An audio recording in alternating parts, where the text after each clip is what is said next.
గురువుగారు, ఈ మధ్య కాలంలో జ్యోతిష శాస్త్రం చాలా కాంట్రోవర్సీ అవుతుంది. రాజకీయాలకు సంబంధించి కానీ, వ్యక్తిగత జ్యోతిష్యానికి సంబంధించి కానీ, కొంతమంది ఛాలెంజ్ చేస్తున్నారు. నేను చెప్పిందే జరుగుతుంది, నేను చెప్పిందే వేదం అన్నట్టుగా. అసలు జ్యోతిష శాస్త్రం అంటే ఏమిటి? జ్యోతిష శాస్త్రం యొక్క ఉద్దేశ్యం ఏంటి? జ్యోతిష్ శాస్త్రం అనేటువంటిది వెలుగులను ప్రసారించేటువంటి శాస్త్రం. జ్యోతి అన్న పదానికి మనకు వెలుగు, కాంతి అని అర్థం. ఈ కాంతులు ఎక్కడి నుంచి వస్తున్నాయి అంటే గ్రహాల నుంచి వచ్చేటువంటి కాంతుల వల్ల ప్రభావం ఏర్పడుతుంది. ఆ ఉద్దేశంతో ఇది వెలుగుల శాస్త్రం అని చెప్పవచ్చు. మనకి ఎట్లాగైతే చంద్రకాంతి, సూర్యకాంతి వస్తుందో అలాగే మిగతా గ్రహాలు కూడా కుజగ్రహం కానీ, బుధగ్రహం కానీ, గురుగ్రహం కానీ, శనిగ్రహం కానీ ఈ గ్రహాల నుంచి కూడా కాంతులు ఈ భూమి మీద ఉన్నటువంటి జీవరాశుల మీద పడతాయి.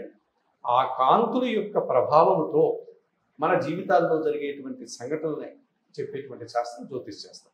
అసలు ఈ జ్యోతిష్ శాస్త్రం అనేటువంటిది 4 వేదాలు ఏవైతే ఉన్నాయో ఋగ్వేదము, యజుర్వేదము, సామవేదము, అథర్వణ వేదము అనే ఈ చతుర్వేద వేదాలు ఏవైతే ఉన్నాయో ఈ చతుర్వేద వేదాలను అర్థం చేసుకోవడానికి 6 వేదాంగాలు ఉన్నాయి. ఈ 6 వేదాంగాలు ఎవరికైతే క్షుణ్ణంగా తెలుస్తుందో వాళ్ళే ఈ 4 వేదాలను చదవగలుగుతారు. ఈ 6 వేదాంగాలనే షడంగాలు అని పిలుస్తాము. అవి మనకు శిక్ష, వ్యాకరణము, ఛందస్సు, కల్పము, నిరుక్తము, జ్యోతిషం. అంటే వేదాంగాలలో ఒక శాస్త్రం జ్యోతిషం.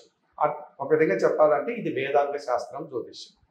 ఈ వేదాంగ శాస్త్రాన్ని ప్రధాన ఉద్దేశం ఏంటి అంటే మనం ఒక చీకటి మార్గంలో ప్రయాణం చేసేటప్పుడు ఆ దారి కనబడడానికి ఒక కాగడాను, ఒక లాంతరు, ఒక లైటు చేతితో పట్టుకొని మనం ఎలాగైతే వెళ్తామో జాగ్రత్తగా, అలాగే జీవితంలో మనం ప్రయాణం చేసేటప్పుడు మనకు మంచి జరుగుతుంది అని తెలియజేస్తుంది. ఈ జ్యోతిష్ శాస్త్రం ఒక వెలుగు లాంటిది. ఎప్పుడైతే ఇది మంచి జరుగుతుందని తెలిసినప్పుడు మనం కొన్ని పనులు సద్వినియోగం చేసుకోవడానికి ఈ జ్యోతిష్ శాస్త్రం సలహాలు ఉపయోగపడుతుంది. అలాగే మన జీవితంలో గ్రహాల యొక్క ప్రభావంతో చెడు జరిగే సందర్భాలు ఉన్నాయి అని జ్యోతిష్ శాస్త్రం చెప్పినప్పుడు మనం జాగ్రత్తగా ఉంటాం. ఆ చెడును తగ్గించుకోవడానికో, ఆ చెడుకు సంబంధించినటువంటి పరిహారాలు ఆచరించి ఆ చెడు తీవ్రతను తగ్గించుకొని జాగ్రత్తగా ఉండడానికో ఉపయోగపడుతుంది. ఈ రకంగా స్థూలంగా చెప్పాలి అంటే జ్యోతిష్ శాస్త్రం అనుకున్నది ఒక సలహా శాస్త్రము, ఒక సూచన శాస్త్రము అని చెప్పుకోవచ్చు.